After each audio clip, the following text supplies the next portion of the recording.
우리가 아는 대로 현대 선교의 신기원을 이룬 사람은 영국의 윌리엄 캐리입니다. 사실 그는 집안이 너무나 가난해서 중등교육도 제대로 받지 못한 채 청소년 시절을 구두방에서 일하였습니다. 그런데도 그는 42년간의 인도 선교 사역 기간 동안에 45개의 인도 방언으로 성경 전체를 번역했습니다. 여러 권의 책과 방대한 사전을 집필했습니다. 수없이 많은 영혼들을 구원시켰습니다. 또한 많은 젊은이들을 세계 선교 현장에 헌신케 하였습니다. 이처럼 그는 현대 선교의 신기원을 이루어 놓은 위대한 인물로 존경을 받고 있습니다. 그런데 캐리 전의 작가는 그가 40년간 승리의 삶을 살 수 있었던 비밀을 간단하게 말하고 있습니다. 그것은 영국에서 42년간 병상에 누워 있으면서도 끊임없이 기도를 해준 누님의 중보기도 덕분이라고 기록하고 있습니다. 그렇습니다. 어떤 사람이 위대한 성공자가 되거나 큰 일을 이룬 배경에는 많은 기도가 뒷받침하고 있습니다. 우리가 성경을 보게 되면 하나님의 얼굴, 하나님의 마음 등의 표현이 있는가 하면 하나님의 손이라고 하는 표현도 있습니다. 사람들은 자신의 손의 역할을 잘 알고 있습니다. 손이 얼마나 중요한 역할을 하는지를 알기에 중요한 그 역할을 묘사할 때에 하나님의 손이라고 한 것입니다. 호모 사피엔스, 생각하는 사람, 호모 파보, 물건을 만드는 사람 등의 인간 표현이 있습니다. 그 중에 호모 바빌리스, 즉 손 쓴 사람이라는 표현도 있습니다. 인간의 손의 신비를 빗대어서 하나님의 손의 신비를 알게 합니다. 여러분 보십시오. 성경 어디에 하나님의 발이라고 하는 말이 있습니까? 하나님의 무릎이라고 하는 말이 있습니까? 이런 말은 없습니다. 포유류, 파충류, 양서류, 조류 가운데 손가락을 5개 이상 가진 것은 없습니다. 엄지는 참으로 신비롭습니다. 엄지는 작은 손가락입니다. 아이작 뉴턴은 다른 증거가 하나도 없더라도 엄지 하나만 갖고서도 하나님의 존재를 믿을 수 있다고 말했습니다. 손의 숙련이라고 하는 것은 두뇌에 달려 있습니다. 따라서 솜씨와 손재주가 비롯되는 것도 바로 두뇌입니다. 손은 두뇌의 거울입니다. 손은 무엇을 만들기도 하고 때리기도 하고 위로하기도 하고 돕기도 합니다. 손이 쉬고 있을 때는 얼굴도 쉬고 있고 마음이 활발하면 손도 활발합니다. 헨리 나우에는 이렇게 말했습니다. 인간의 손은 참으로 신비롭습니다. 손은 창조할 수도 있고 파괴할 수도 있고 얼음 만질 수도 있고 때릴 수도 있습니다. 환영할 수도 있고 비난할 수도 있고 축복할 수도 있고 저주할 수도 있습니다. 치유할 수도 있고 상처를 줄 수도 있습니다. 구걸할 수도 있고 나눠줄 수도 있습니다.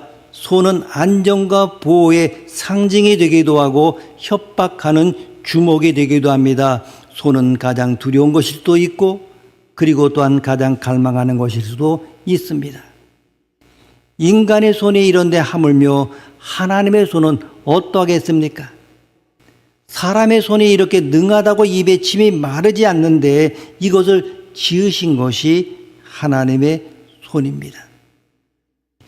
하나님께서 다른 것들은 모든 것 다 입으로 지으셨습니다. 그러나 사람은 손으로 지으셨습니다. 성경은 하나님께서 손으로 지으셨다, 손으로 하신 일을 나타내신다, 능하신 손으로 인도하여 내셨다 등 손으로 하신 일을 표현하고 있습니다. 브루스 윌킨스는 야베스 기도에서 하나님의 손은 하나님의 백성들 속에 살아계시는 하나님의 임재와 능력을 묘사하는 성경의 표현이라고 했습니다. 렘브란트의 그림 탕자의 귀 안에 묘사된 하나님을 나타내는 그 인물은 한 손은 남자, 한 손은 여자의 손을 하고 있습니다.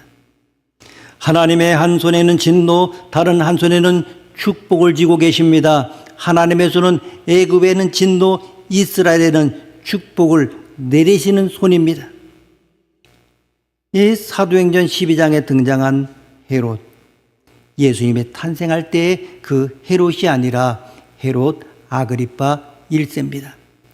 유대 역사학자 요세푸스의 연구에 따르면 이 헤롯은 에돔, 즉 에서로부터 내려온 종족의 후예로 상당히 이중적인 인물입니다. 로마 황제 앞에서는 분방한 노릇을 하면서 더 많은 영토와 부를 축적하려고 그리스의 철학을 받아들였고, 동시에 유대인들 앞에서는 유대 율법을 철저히 지키는 척 행사하면서 민중의 마음을 얻으려고 애를 썼습니다. 1절 2절 말씀 함께 읽습니다. 1절 2절입니다. 그때 헤롯 왕이 손을 들어 교회 중에서 몇 사람을 해하려 하여 요한의 형제 야고보를 칼로 죽이니. 아멘. 바로 이 말씀이 그 증거가 됩니다. 여기서 유의해야 할 것은 요한의 형제로, 그것은 예수님의 동생 야고보와 혼동하는 것을 막기 위한 수식어입니다. 성경에는 동일한 이름을 가진 사람들이 많습니다. 12명 중에 사도 중에 하나인 야고보는 스데반 이후에 최초의 순교자입니다. 본래 유대인의 사형제도는 투처경입니다마는 그는 참수형을 당합니다. 여기서 짚고 넘어가야 할 것은 참수형이라는 부당한 제도입니다. 만약에 로마법을 따르더라도 그는 십자가형을 받아야 했습니다. 이처럼 헤롯은 적법한 재판 없이 대중의 감정적인 여론만을 따라서 그를 무참히 참수했습니다. 그것은 명백한 불법이었습니다.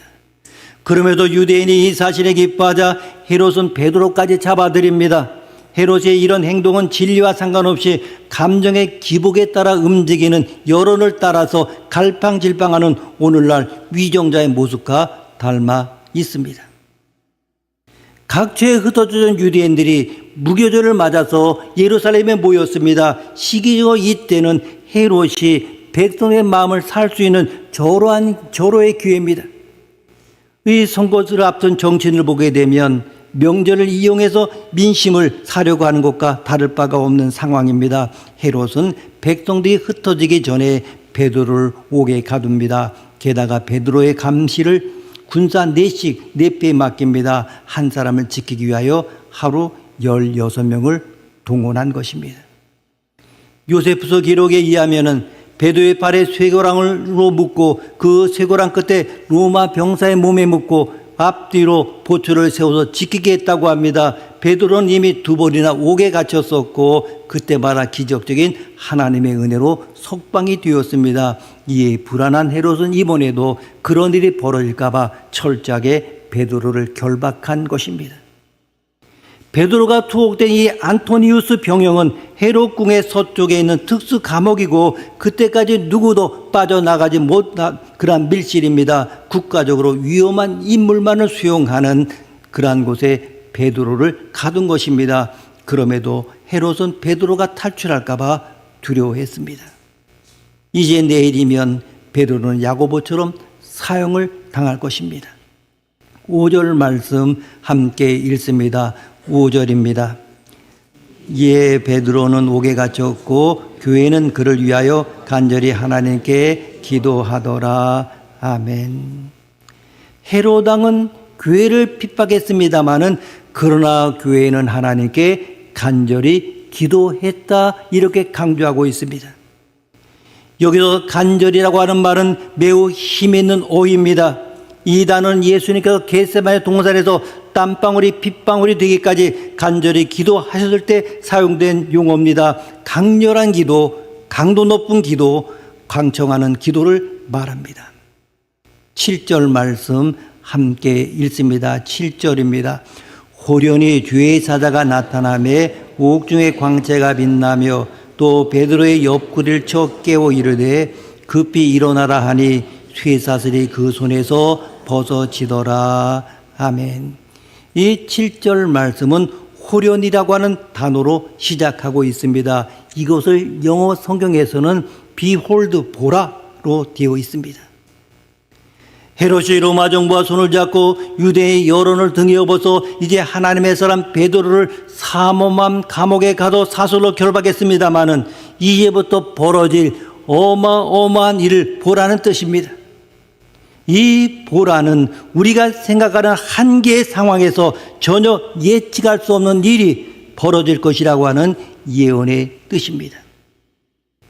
쇠사슬이 풀리고 쇠문이 열릴 때까지 베드로는 그 상황이 생신지 환상에 모를 정도로 어루동절합니다. 천사는 안전한 곳에 베드로를 놓아두고 바람같이 사라집니다. 여기서 의아한 것은 언제 죽을지 모르는 상황에서 베드로가 옆구리를 칠 때까지 깊은 잠을 자고 있었다고 하는 사실입니다.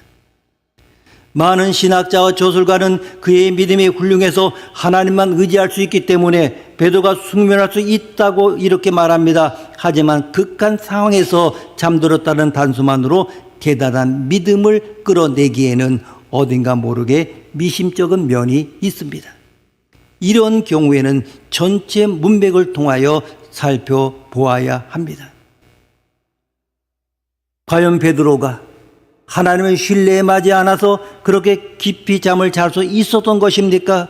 그럴 수도 있습니다만은 전적으로 그렇다고 하기에는 설득력이 부족합니다. 지금까지 옥에 갇혀 있었던 경우를 살펴보더라도 베드로 본인이 추록을 의도했거나 주도했던 적은 한 번도 없었습니다. 그렇다면 깊게 잠든 베드로의 모습은 하나님의 신뢰하기보다는 육체가 공고하고 정신이 나약해져서 지친 쪽에 가깝다고 볼 수가 있습니다. 어쩌면 베드로는 3번이나 옥에 갇혔던 현실에 체념했기 때문에 그토록 쉽게 잠에 빠졌는지도 모릅니다. 아니면 잔혹한 신문 때문에 베드로는 자신의 의지와는 다르게 육체가 깊은 잠으로 달려가는지도 모르겠습니다. 베드로의 성품과 과거의 행적을 살펴볼 때 이런 해석이 좀 더 설득력을 가질 수가 있습니다. 11절 말씀 함께 읽습니다.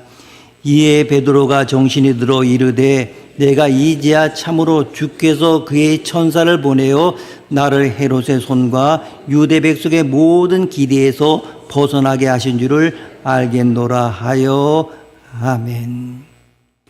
여기서 이제야 참으로라는 구절에서 알 수 있듯이 베드로는 천사가 사라진 후에야 하나님의 하시리를 깨닫습니다.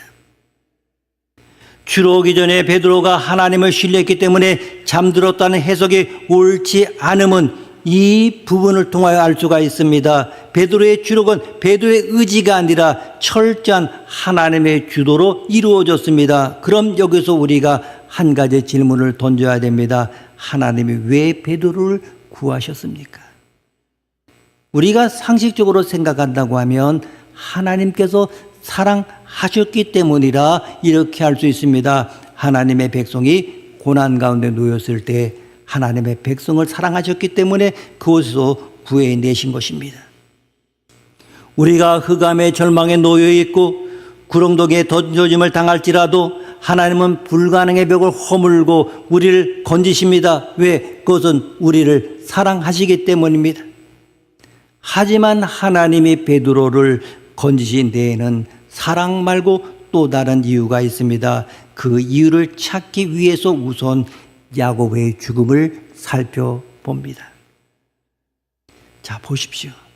하나님께서 베드로를 사랑하셔서 생명을 구하셨다고 하면 야고보는 사랑하지 않은 겁니까? 참으로 어려운 질문입니다. 비슷한 경우라도 그 결과가 다를 때 우리는 혼란에 빠지게 됩니다. 게다가 전지전능한 하나님의 일이라면 더욱더 그러합니다. 하나님 누군가는 순교를 바라보시고 누군가는 몇 번이나 목숨을 구해주셨습니다. 성경에는 우리의 지혜로 설명할 수 없는 일들이 허다하게 벌어지고 그럴 때마다 우리는 어떤 방향으로 생각을 옮겨야 할지 가닥을 잡지 못합니다. 하나님은 당연히 야고보를 살릴 수 있으셨습니다.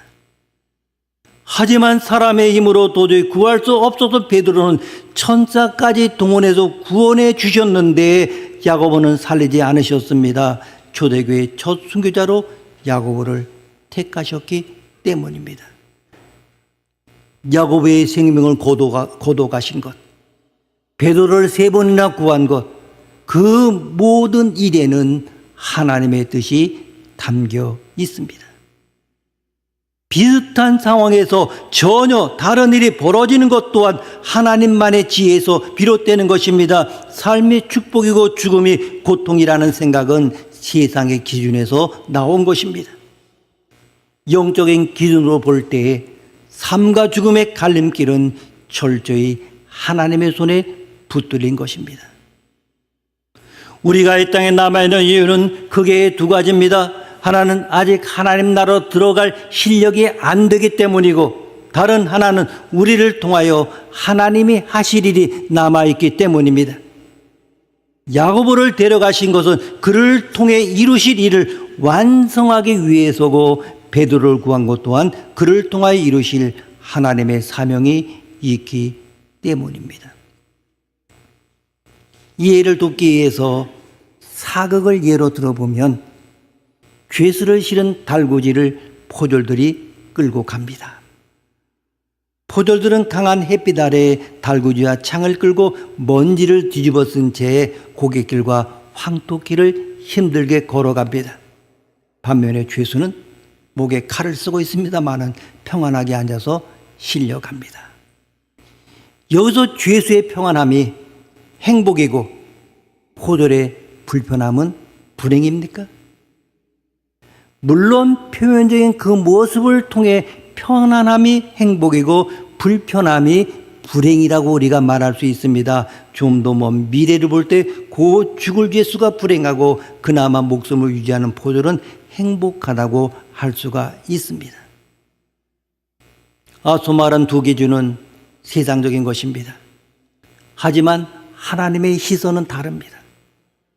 이때 죄수가 가야 할 길, 죽음 이후의 세계에 대해 세상의 기준은 아무런 해답을 줄 수가 없기 때문입니다. 세상적인 기준으로 죄수를 끌고 가는 포졸의 남은 삶을 예측할 수도 없습니다. 눈앞에 보이는 것은 잠시 잠깐의 안락함과 남은 삶 정도가 전부입니다. 하지만 하나님의 기준은 그런 너머에 있습니다. 하나님이 베드로를 사랑하셔서 건져내신 것은 당연한 이치입니다. 하지만 하나님의 베드로를 구한 진정한 이유는 이방 땅으로 번져가기 시작한 교회를 더욱더 견고히 하기 위한 도구로 베드로를 선택하셨기 때문입니다.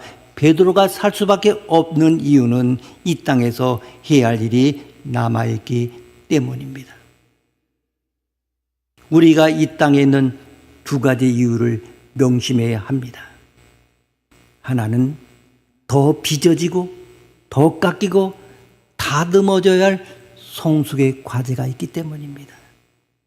또 하나는 그것을 통하여 이루실 하나님의 일 때문입니다.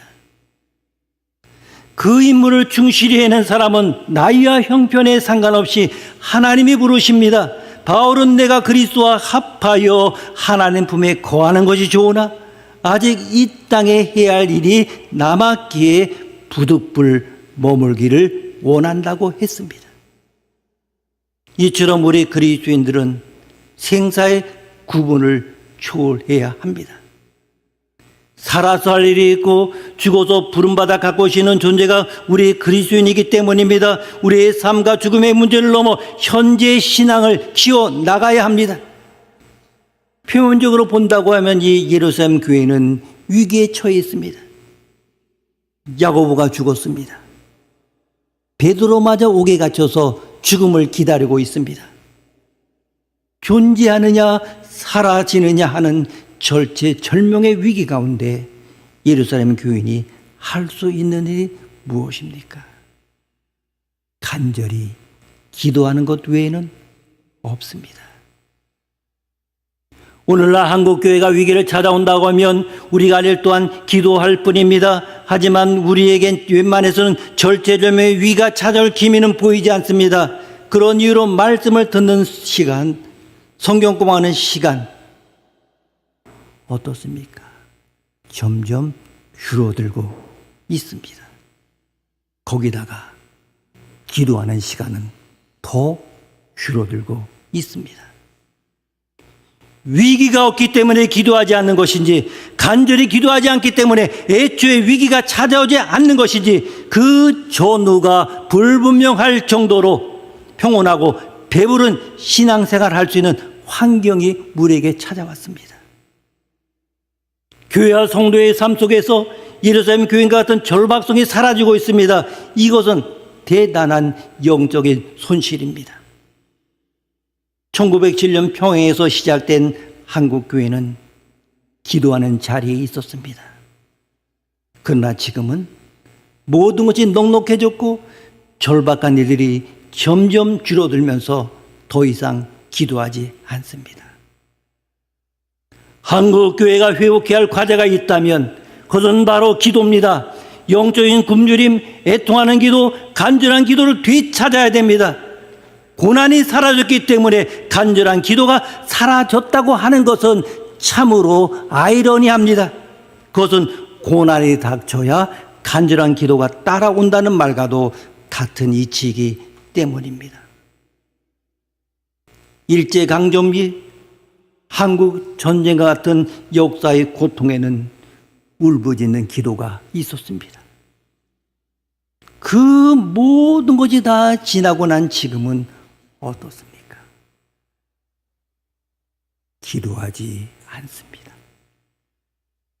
기도의 회복이라고 하는 것은 그런 사건이 벌어지기 전에 이루어져야 합니다.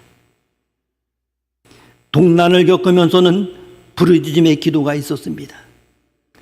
세계적으로 가장 기도 많이 하는 교회는 북한의 지하교회와 중국의 지하교회입니다. 6.25 전쟁 때 교회를 지키겠다고 피난 가지 않았던 신실한 장로님과 권사님과 목사님의 후예들, 비밀리에 예배드렸던 지하교회들입니다.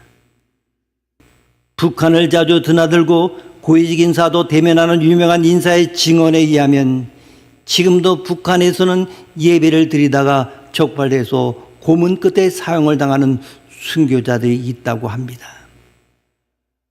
평양 순안공항에 들어갈 때면 북한의 군인들의 검색 목록 1호가 성경이라고 합니다. 엄격하고 치밀하게 검색을 해도 목숨을 걸고 가져오는 사람들이 있기 때문입니다. 이들의 생명을 건 복음이 지금 지하교회를 있게 한 것입니다. 1907년 평양 대붕 이후 북한 당국은 미제는 무섭지 않지만 예수 선생은 무섭다 할 정도였습니다. 다시 한번 1907년 대붕이 일어나기를 바라야 할 때입니다. 북한 성도들의 피 맺힌 기도가 남쪽으로 이어져야 합니다. 우리도 정신을 차리고 간절한 기도로 마음을 회복해야 됩니다. 생명을 건 기도가 여러분의 가슴 한복판에서 회복이 되어야 합니다.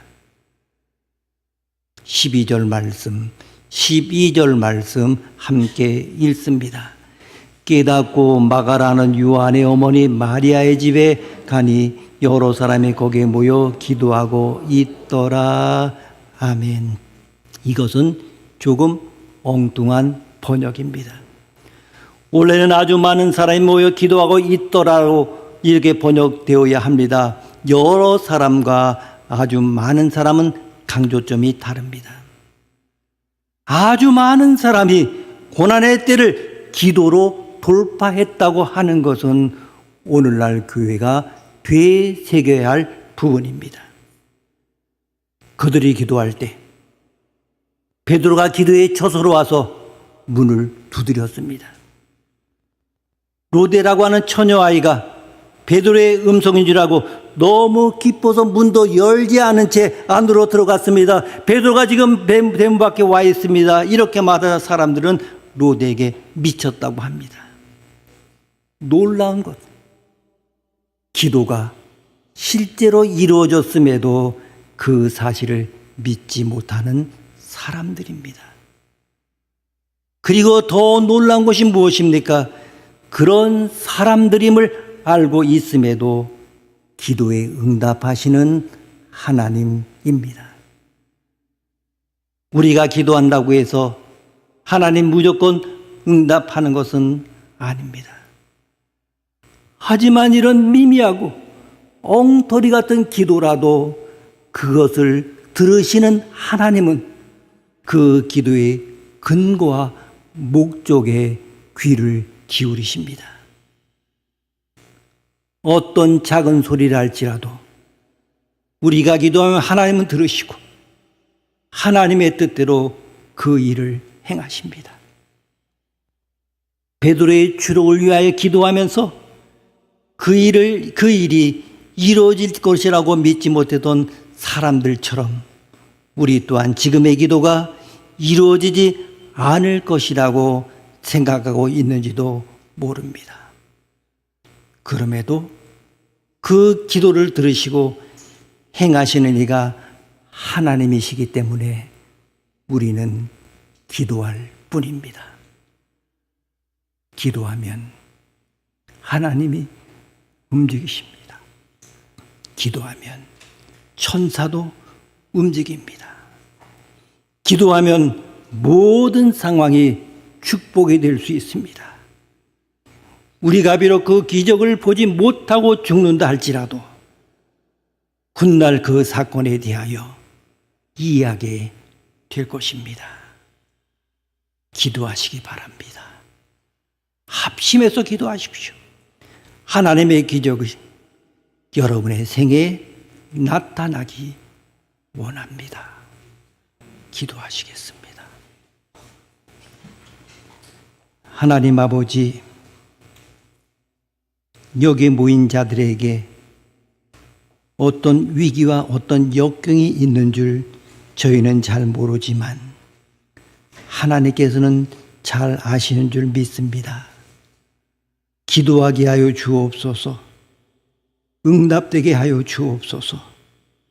재난이 지나가게 해주시고 고통이 지나가게 해주시고 병마가 지나가게 해주시고 하나님의 승리가 저들 속에 넘치게 하여 주옵소서.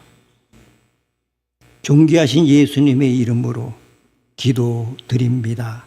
아멘.